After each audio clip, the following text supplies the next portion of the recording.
The most common experience for someone meditating for the first time is the realization of how busy the mind is. It's not until we attempt to quieten the mind that we realize there is a continuous arising of thoughts, memories, sounds, physical sensations, and visions. This is what we call the monkey mind. Just like a monkey we may see in the zoo, our mind is continually jumping from one object to the next as each draws its attention. The success of a meditation session depends on many factors, including your state of mind before the meditation, levels of stress, physical tiredness. As a result, some sessions are good and some not so good. Don't expect too much, especially to begin with. The more practice, the better the sessions will be. But even experienced meditators have bad days. Be patient, be gentle on yourself.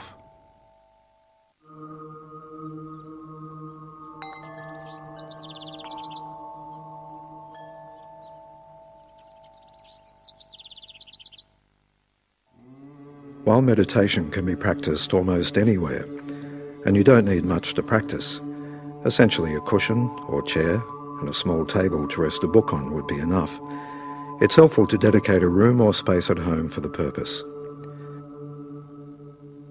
Your meditation space should be comfortable, clean, tidy, and as quiet and isolated from distractions as best you can. If you wish to create a more elaborate environment with inspirational objects and pictures, they can be very helpful, but don't get too distracted from the point of the exercise, meditation. In Tibetan, the word for meditation has to do with familiarization. Through meditation, you can familiarize your mind with beneficial states and thoughts. Thoughts such as assisting others, compassion, treating others equally, and morality. You can also begin to realize that thoughts such as hatred, anger, greed, and jealousy are not only destructive to the people that you direct them to, but also to yourself. They can be a source of much suffering and unhappiness that you might be experiencing.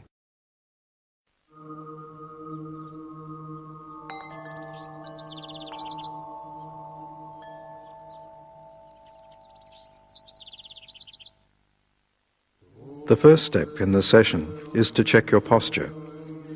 The main concern is to be comfortable, to avoid moving around or being distracted by discomfort, but not too relaxed that you fall asleep or experience dullness. Cross your legs if sitting on a cushion. Sitting on a chair is fine. With your palms facing upwards, place your right hand on top of your left, with the tips of your thumbs gently touching. Hands resting in your lap. Hold your back comfortably straight. Not so rigid that you experience discomfort or tension during the session. Relax your jaw and allow your tongue to rest behind your front top teeth. Tilt your head slightly forward. Your eyes may be closed, although this can increase the chance of falling asleep. If you have your eyes open, have them only slightly open, gazing downwards without focusing. Hold your shoulders level and keep your elbows slightly away from your body.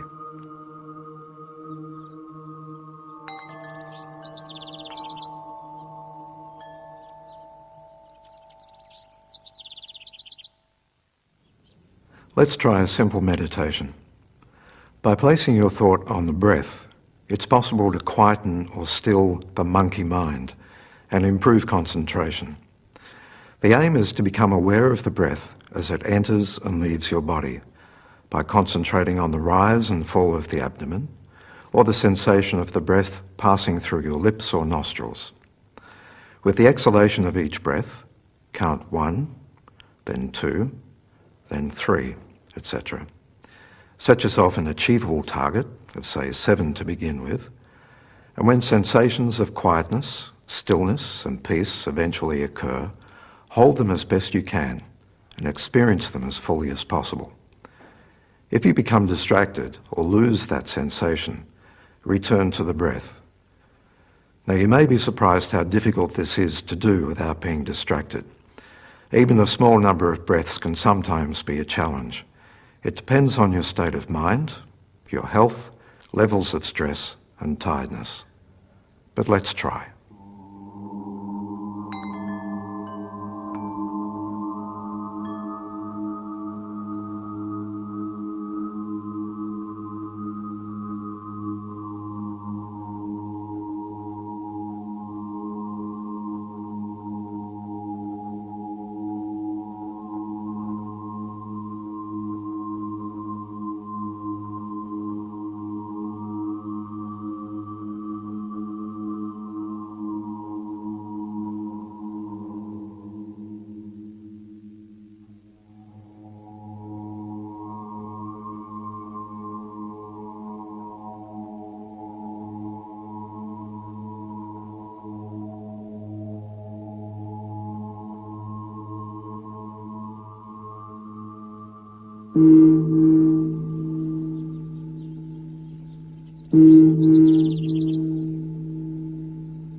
Distractions come in many forms: sounds, visions, physical sensations, pains in the knees, pain in the back, and itches, happy memories, unhappy memories, memories of people and events that you've not thought about for ages. If you find you're distracted easily, don't get angry or frustrated.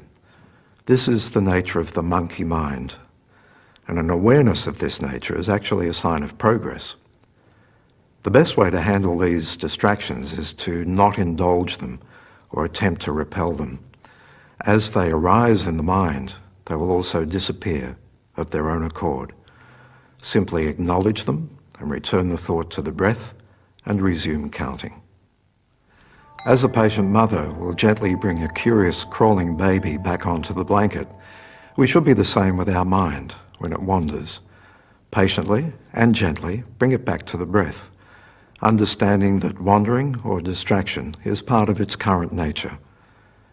While effort is important, it's possible to try too hard to meditate. Meditation should be an enjoyable, inspiring experience. And ideally, you should be looking forward to the next meditation session and not feeling that it's a chore, finding reasons to avoid it. If you find yourself becoming frustrated at an apparent lack of success, it may be best to take a break, go for a walk, get some fresh air, maybe try later in the day.